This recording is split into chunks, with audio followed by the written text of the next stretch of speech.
Morning. How are you? It's been great, hasn't it? I've been blown away by the whole thing. In fact, I'm leaving.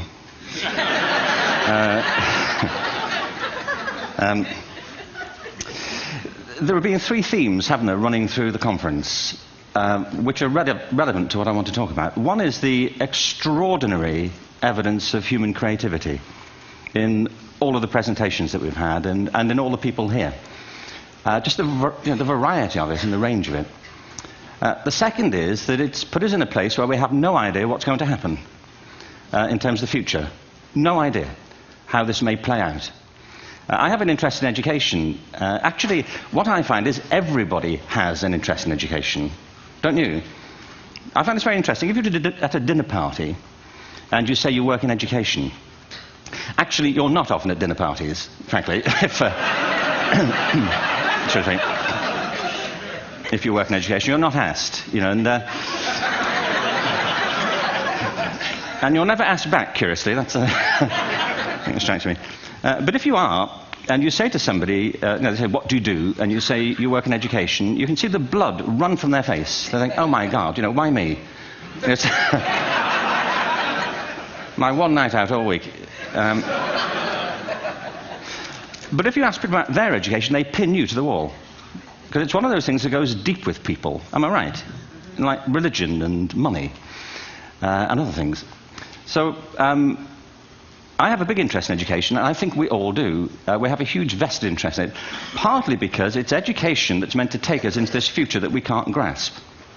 If you think of it, children starting school this year will be retiring in 2065.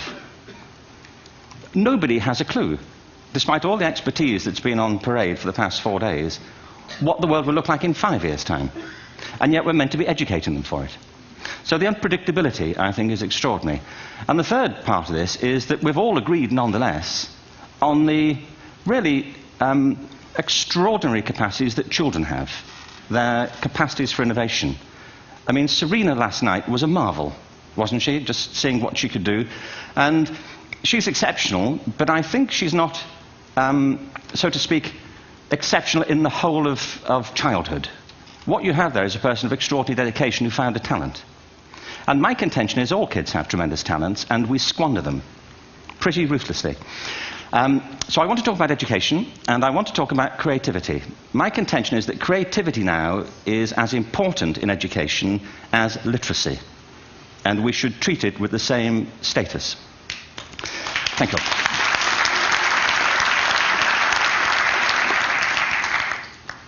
That was it, by the way. Thank you very much.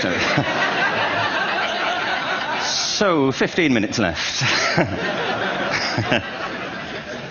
Well, I was born... No, I had a great story recently, I love telling it, of a little girl who was in a drawing lesson. She was 6, and she was at the back drawing, and the teacher said this little girl hardly ever paid attention. And in this drawing lesson, she did. And the teacher was fascinated. She went over to her and she said, "What are you drawing?" And the girl said, "I'm drawing a picture of God." And the teacher said, "But nobody knows what God looks like." And the girl said, "They will in a minute."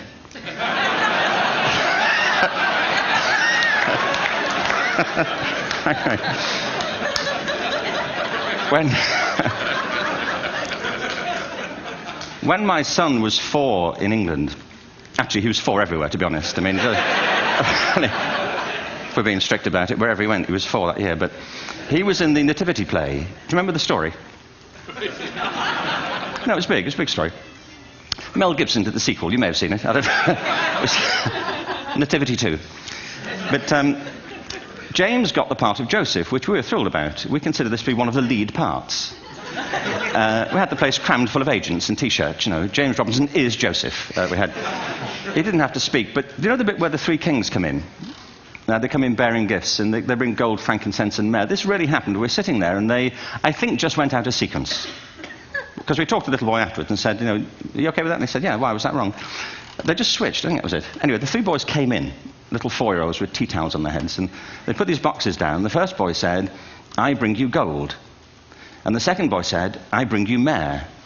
And the third boy said, "Frank sent this."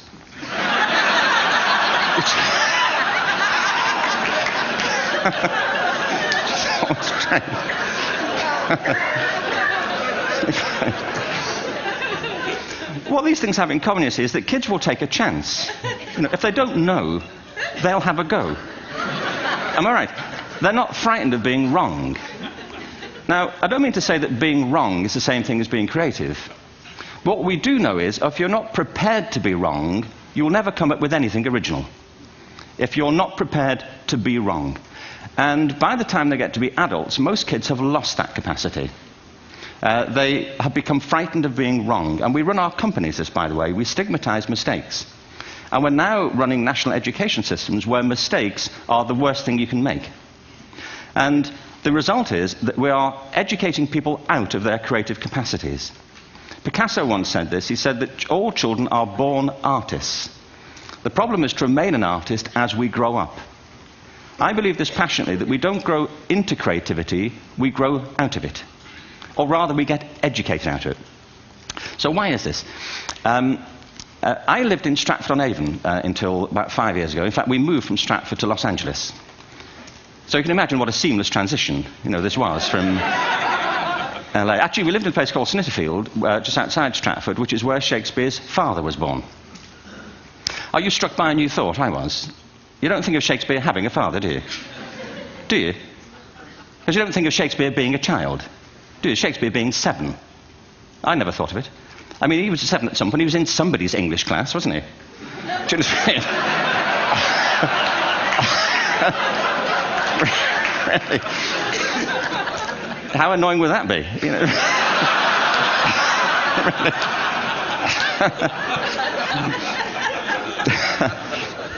Must try harder.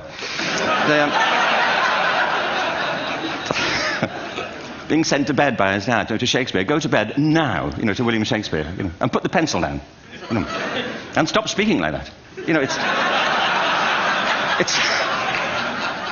It's confusing everybody.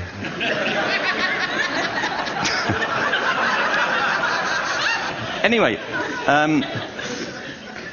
we moved from Stratford to Los Angeles, and I just want to say a word about the transition. Actually, my son didn't want to come. I've got 2 kids. He's 21 now, and my daughter's 16. He didn't want to come to Los Angeles. He loved it, but he had a girlfriend in England. This was the love of his life, Sarah. He'd known her for a month.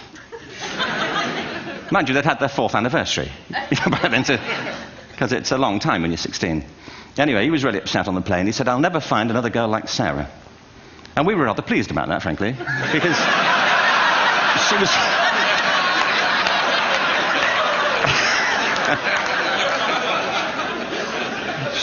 she was the main reason we were leaving the country.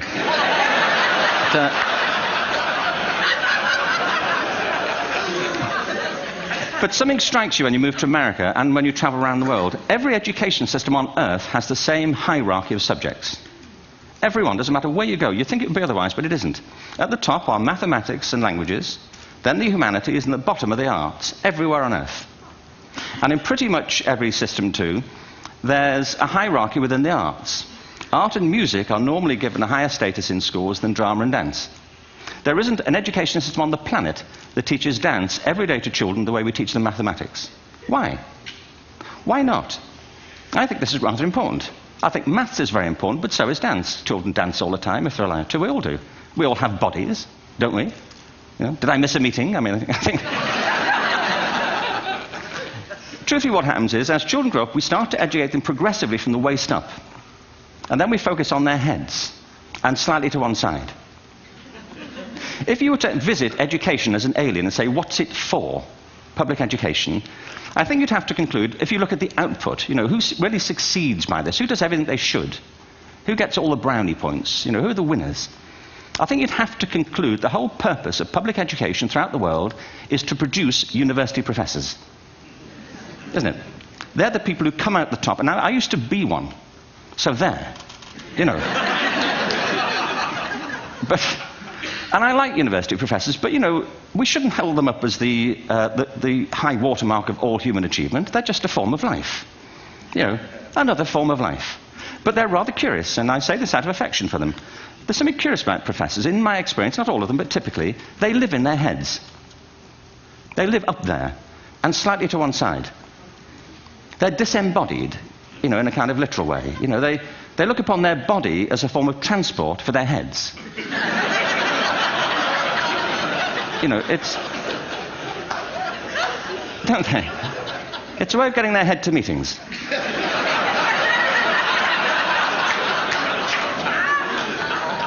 If you want real evidence of out-of-body experiences, by the way, get yourself along to a residential conference for senior academics and pop into the discotheque on the final night.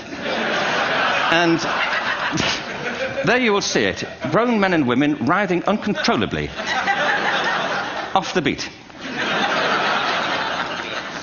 Waiting to end so they can go home and write a paper about it. Now, our education system is predicated on the idea of academic ability. And there's a reason. The whole system was invented around the world. There were no public systems of education really before the 19th century.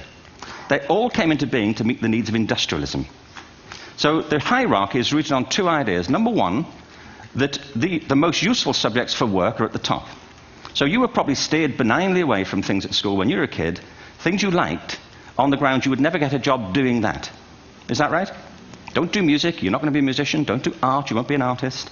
Benign advice. Now, profoundly mistaken.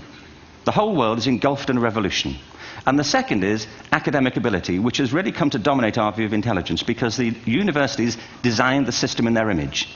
If you think of it, the whole system of public education around the world is a protracted process of university entrance. And the consequence is that many highly talented, brilliant, creative people think they're not. Because the thing they were good at school wasn't valued or was actually stigmatized. And I think we can't afford to go on that way. In the next 30 years, according to UNESCO, more people worldwide will be graduating through education than since the beginning of history. More people. And it's the combination of all the things we've talked about, technology and its transformational effect on work, and demography and the huge explosion in population. Suddenly, degrees aren't worth anything. Isn't that true? When I was a student, if you had a degree, you had a job. If you didn't have a job, it's because you didn't want one. And I didn't want one, frankly. So, but now, kids with degrees are often heading home to carry on playing video games. Because you need an MA, where the previous job required a BA, and now you need a PhD for the other. It's a process of academic inflation. And it indicates the whole structure of education is shifting beneath our feet. We need to radically rethink our view of intelligence. We know three things about intelligence. One, it's diverse. We think about the world in all the ways that we experience it. We think visually, we think in sound, we think kinesthetically, we think in abstract terms, we think in movement. Secondly, intelligence is dynamic. If you look at the interactions of a human brain, as we heard yesterday from a number of presentations, intelligence is wonderfully interactive. The brain isn't divided into compartments. In fact, creativity, which I define as the process of having original ideas that have value, more often than not, comes about through the interaction of different disciplinary ways of seeing things. The brain is intentionally... By the way, there's a shaft of nerves that joins the two halves of the brain called the corpus callosum. It's thicker in women. Following on from Helen yesterday, I think this is probably why women are better at multitasking. Because you are, aren't you? There's a raft of research, but I know it from my personal life. If my wife is cooking a meal at home, which is not often, thankfully, but, if she's doing... she's good at some things.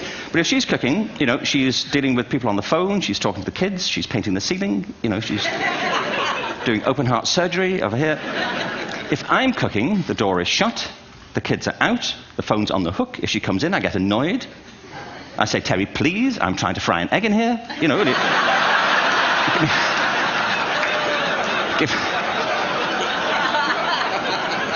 Give me a break. Actually, there was do you know that old philosophical thing? If a tree falls in a forest and nobody hears it, did it happen? Remember that old chestnut? I saw a great T-shirt recently which said, if a man speaks his mind in a forest and no woman hears him, is he still wrong?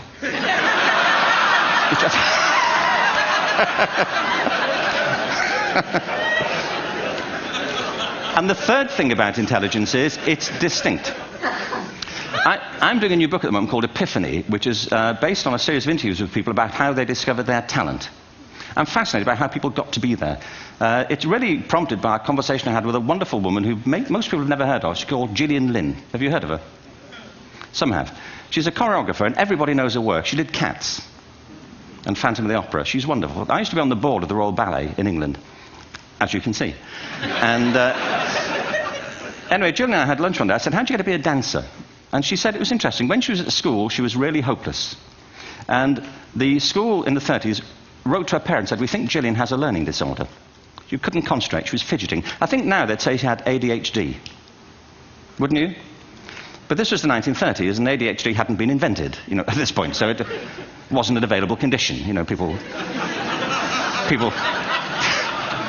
People weren't aware they could have that. Anyway, she went to see this specialist. So this oak-panelled room, and she was there with her mother, and she was led and sat on this chair at the end, and she sat on her hands for 20 minutes while this man talked to her mother about all the problems Gillian was having at school. And at the end of it, because she was disturbing people, her homework was always late and so on, little kid of 8, in the end, the doctor went and sat next to Gillian and said, Gillian, I've listened to all these things that your mother's told me. I need to speak to her privately. So he said, wait here, we'll be back. We won't be very long. And they went and left her. But as they went out the room, he turned on the radio that was sitting on his desk. And when they got out the room, he said to her mother, just stand and watch her. And the minute they left the room, she said she was on her feet, moving to the music. And they watched for a few minutes, and he turned to her mother, and he said, Mrs. Lynn, Gillian isn't sick. She's a dancer. Take her to a dance school. I said, what happened? He said, she did. I can't tell you how wonderful it was. We walked in this room, and it was full of people like me. People who couldn't sit still.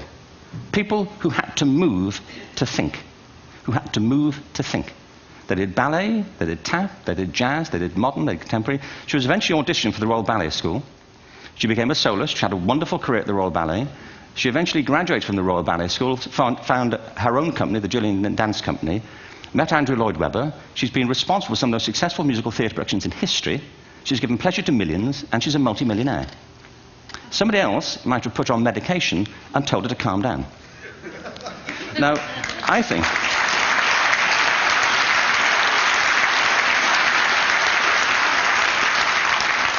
What I think it comes to is this. Al Gore spoke the other night about ecology and the revolution that was triggered by Rachel Carson. I believe our only hope for the future is to adopt a new conception of human ecology, one in which we start to reconstitute our conception of the richness of human capacity. Our education system has mined our minds in the way that we strip mine the earth for a particular commodity, and for the future it won't serve us. We have to rethink the fundamental principles on which we're educating our children. There was a wonderful quote by Jonas Salk, who said, if all the insects were to disappear from the earth, within 50 years, all life on earth would end. If all human beings disappeared from the earth, within 50 years, all forms of life would flourish. And he's right. What TED celebrates is the gift of the human imagination. We have to be careful now that we use this gift wisely and that we avert some of the scenarios that we've talked about. And the only way we'll do it is by seeing our creative capacities for the richness they are and seeing our children for the hope that they are. And our task is to educate their whole being so they can face this future. By the way, we may not see this future, but they will. And our job is to help them make something of it. Thank you very much. Bravo. Hierher.